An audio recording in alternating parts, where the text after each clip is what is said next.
Rodwave has finally started to release new music again, and I personally think we can expect his new album to drop in the next couple of weeks, and that's why in today's video I'm going to show you how to make a beat in his typical beautiful paint style, like you can hear on all his recent projects. Probably you will hear some of those on his new project too. So without any further talk, let's hop right into it. To start things off, we need a beautiful paint type of chord progression, and therefore I've opened up Contact and I've picked my, at the moment, favorite preset out of the Noir bank, which is the Jazzy Felt. And for those specific Rodwave type of paint loops, I like to use a piano which is a little bit softer instead of something that has a lot of body, because it's just way easier to create their specific sound that we want. So for the chord progression, I've just laid down a basic 6-7-1 chord progression, which is one of the most common chord progressions that you can hear in those emotional and beautiful paint type of loops. And at the start, you want to keep it pretty simple. All you need is the basic chords and a little bit of movement here and there. And what you can also see is that I switched up some things in the second half to keep it a little bit more interesting. You also want to give your melody a more realistic touch, so that's why we are randomizing the velocities and we are also strumming our notes. FL Studio also has a pretty cool humanize feature in the tools menu, which pretty much just does both things at the same time. And also, I added no effects to this.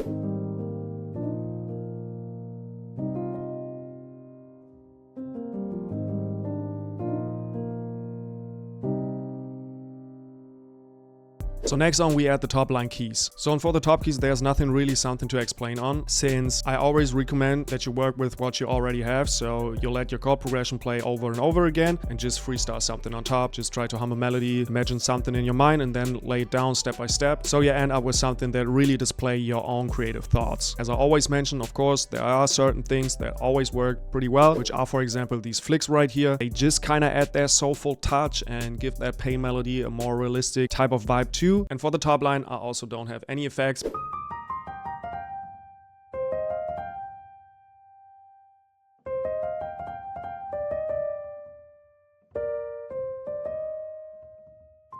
But let's move on to the next sound. Before we get into the really cool part of this melody, let's put a check mark behind a super important sound, but which is not very complex, but which you can hear in pretty much every paint melody. Of course, I'm talking about the bass. Those who know me know that I like to use the Ample Bass P-Lite 2. It's a free plugin, you can download it as well if you don't have a good bass sound. And in this specific case, I just followed the root notes. So let's move on to something more interesting, because next on, I've layered the chord progression, and therefore you can use, for example, string sounds, or like I did in this case, a smooth pad sound. I've picked the Eternal Evolution preset out of Omnisphere, just works pretty well with paint melodies, and I've just copy and pasted our chord progression. And to give it more of an ambient touch and use it as a real layer, I've added a reverb to put it more in the background.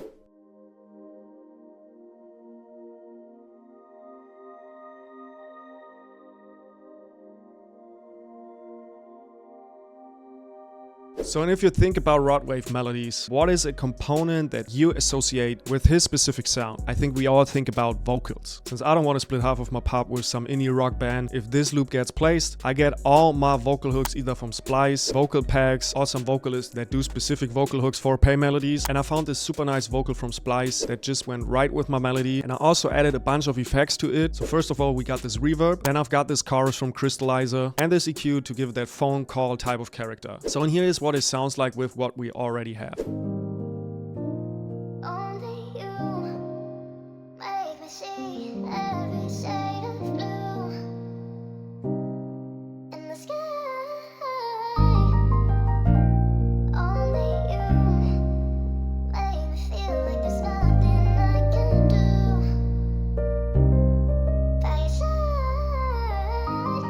So now it's time to add the final touches, but it's one of the most important parts, since now you really decide if your melody stands out or not. So you gotta choose the right sounds. So first of all, I've added another texture sound, which I played on my guitar. So it's just a pretty simple finger picking pattern, but it gives it the right movement. So I've recorded this guitar with a classic clean counter preset out of Archetype Corey Wrong. And then I've also added some other effects, which are a reverb again, just to give it that ambient and white character. And then I've also cut it out the lows, since we simply don't need them.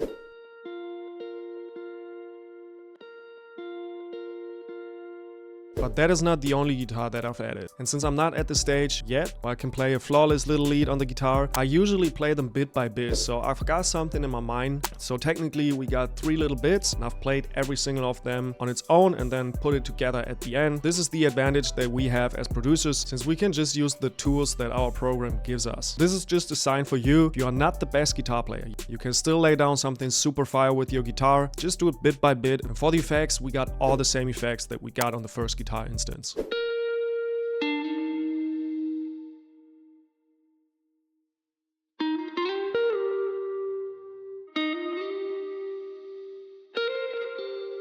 If you are just not able to play the guitar or don't want to play it, that's totally fine. That's why I got the Lonely Cloud kit. It comes with a lot of live guitar phrases and top lines like the one that I've just played down, and which you can just easily drag and drop into your playlist and use for your own melodies. I've also got the 2.0 version of it coming up, so if you don't want to miss that, you better subscribe to the channel now so you stay up to date. And now it's time to put the finishing touches on this melody. And the final two sounds that I've added are texture elements. Both of them are from Splice. You just got to type in something like synth texture or something like that. Just browse a little bit. You will definitely find something cool pretty fast. And before we listen to what the final loop sounds like, I will give you some real jams to get that crazy rod wave drum bounce in a second, so you don't want to miss that. Here's our final loop.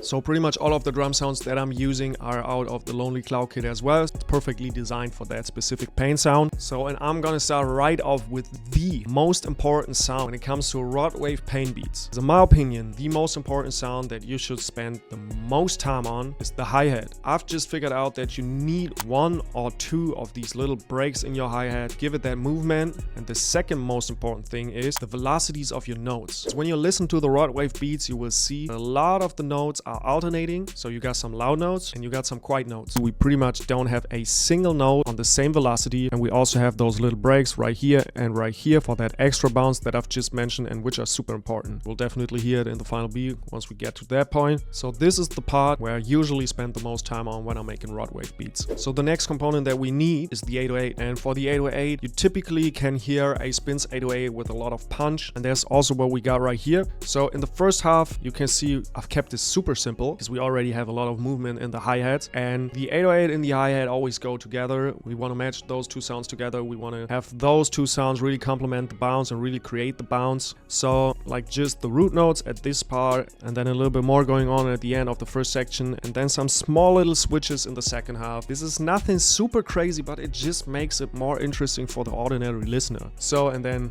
of course we got some extra notes right at the end here. Let's listen to what those first 3 sounds sound like together.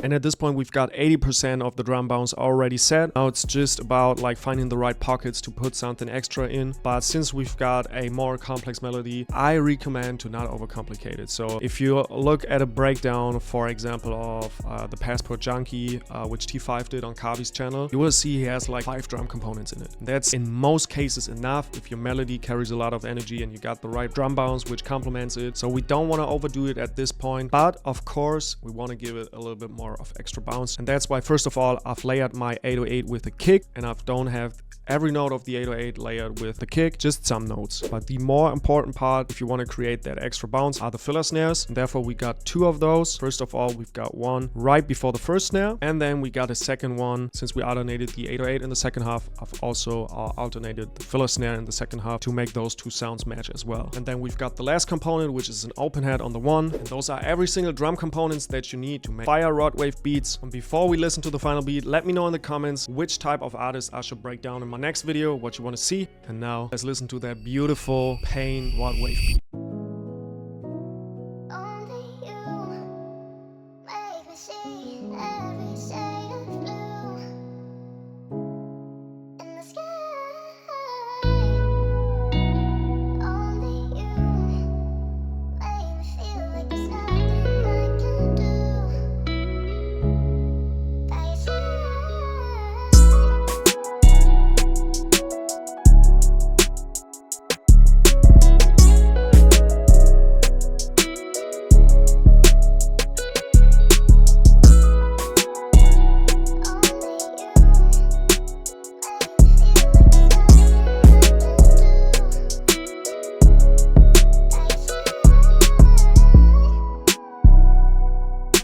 That's how you make beautiful pain beats for Rod Wave, but he's not the only artist who has a unique pain sound. So you better check out how to make pain beats for NBA Youngboy.